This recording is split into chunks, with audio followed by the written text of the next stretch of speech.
اعوذ باللہ من الشیطان الرجیم بسم اللہ الرحمن الرحیم۔ میں پناہ مانگتا ہوں اللہ تعالیٰ کی شیطان مردود سے۔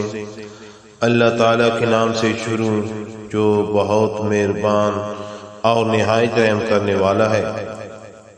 اللہم صلی علی سیدنا و مولانا محمد وعطرتہ بعدد کل معلوم لک۔ تمام دوستوں کو السلام علیکم ورحمۃ اللہ وبرکاتہ۔ آج کے سبق میں ہم سورۃ البقرہ کا شان نزول پڑھیں گے۔ یہ سورت مدنی سورت ہے۔ اس سورت میں 286 آیات اور 40 رکوع ہیں۔ حضور نبی کریم صلی اللہ علیہ وآلہ وسلم جب ہجرت کر کے مدینہ منورہ تشریف فرما ہوئے تو یہ سورت نازل ہوئی۔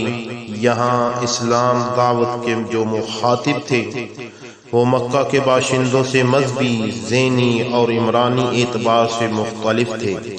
خود دعوت اسلامی جس مرحلہ میں داخل ہو رہی تھی اس کی ضروریات اور تقاضے بھی بالکل نئے تھے۔ اس لیے ہمیں اس سورت میں جو 40 رکوع اور 286 آیاتوں پر مشتمل ہے، جس کے الفاظ 6031 اور حروف کی تعداد 20,000 ہے، مکی صورتوں کے اعتبار سے دین اور صاف فرق معلوم ہوتا ہے۔ اہل مکہ مشرک و بت پرست تھے، وہی نبوت، قیامت وغیرہ کا کوئی تصور ان کے ذہن میں نہ تھا۔ قتل و غارت اور لوٹ مار میں وہ فخر اور لذت محسوس کرتے تھے۔ اس لیے مکہ میں جو صورتیں نازل ہوئیں ان میں انہیں عقائد باطلہ اور اعمال فاسدہ کی اصلاح پیش نظر تھی۔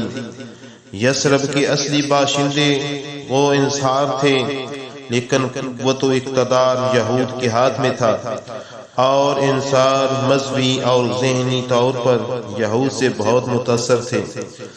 یہود کیونکہ اہل کتاب تھے، اس لیے وہی رسالت، قیامت، جنت، دوزخ وغیرہ پر ان کا ایمان تھا۔ لیکن بدقسمتی سے وہ اپنی قوی برتری کے نشے میں اس حد تک مست تھے کہ وہ یہ تصور ہی نہیں کر سکتے تھے کہ ان کے علاوہ نبوت کسی اور کو بھی عطا کی جا سکتی ہے۔ عملی اعتبار سے ان کی پستی کی یہ حالت تھی کہ وہ معمولی سی دنیاوی فائدے کے لیے تورات کی واضح آیتوں کا انکار بلکہ ان میں تحریف کرنے میں ذرا جھجک محسوس نہ کرتے۔ تجارت کی منڈیوں پر ان کا قبضہ تھا۔ یثرب کی زرخیز زمینیں اور شاداب باغات ان کی ملکیت میں آ چکے تھے۔ علم و دانش میں انصار کو ان سے کوئی نسبت ہی نہ تھی۔ آئینی طور پر نہ صحیح لیکن عملی طور پر حکومت یہود کی تھی۔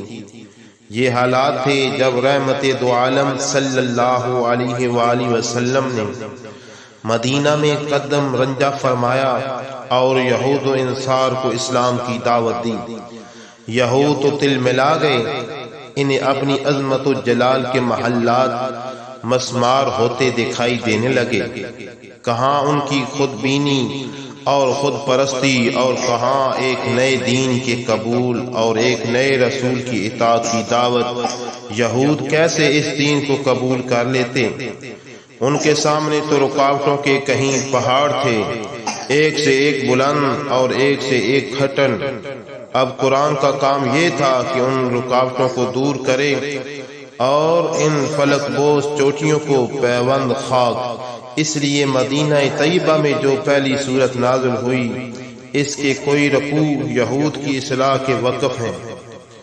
دوسری نئی صورت حال سے مدینہ میں اسلام کو واسطہ پڑا، وہ یہ تھی کہ انصار کی اکثریت کے اسلام قبول کر لینے کے بعد اور مکہ سے مسلمانوں کی ہجرت کے بعد اسلام متفرق اور منتشر افراد کا مذہب نہیں رہا تھا، بلکہ ایک جماعت اور ایک قوم کا دین بن گیا تھا، اور قوم بھی ایسی جس میں ترقی اور برتری کی بے پناہ صلاحیتیں بیدار ہو رہی تھیں۔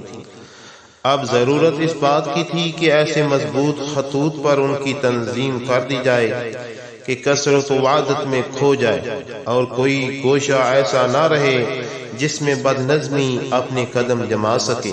اسے اب ضرورت تھی ایسے قانون کی جو ان کے دیوانی اور فوجداری مقدمات کا فیصلہ کرے، ایسے اقتصادی نظام کی جو عدل و انصاف پر مبنی ہوتے ہوئے معاشی خوشحالی کا ضامن ہو، سیرت و اخلاق کے ایسے قالب کی جس میں ملت کا ہر فرد اپنے کردار کو ڈھالے تاکہ اس کی خوبیاں اور نیکیاں اجتماعی رنگ اختیار کر لیں۔ اسے ضرورت تھی ایک ایسے آئین کی جس پر ان کی عالمگیر سیاست کی بنیاد رکھی جائے۔ ان اہم ضروریات کے پیش نظر اس صورت میں قانون، اخلاق، آئین اور سیاست کے بیشتر قواعد و ضوابط بیان فرما دیے گئے۔ ایک اور چیز بھی غور طلب ہے، مکی زندگی میں تو مسلمان کفار کے ظلم و ستم سہتے اور چپ ہو جاتے، مدینہ طیبہ میں جب مسلمان اکٹھے ہو گئے تو کفار اپنی اجتماعی طاقت سے اسلام کو مٹانے کا عزم کر لیا۔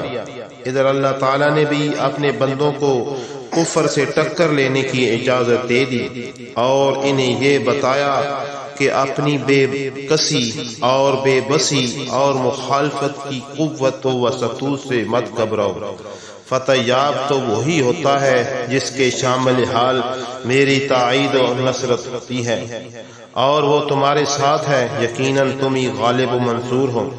ملت اسلامیہ کے لیے قبلہ کا تعین بھی فرما دیا تاکہ ان کی توجہات کا ظاہری مرکز بھی ایک ہی ہو جائے اور ان کی عبادتیں انتشار کا شکار ہو کر اپنی جماعتی حسن نہ کھو دیں۔ اگر ان امور کو ملحوظ خاطر رکھتے ہوئے آپ سورہ بقرہ کا مطالعہ کریں گے تو شاید زیادہ مفید ثابت ہوں۔ اللہ پاک مجھے اور آپ کو عمل کی توفیق عطا فرمائے۔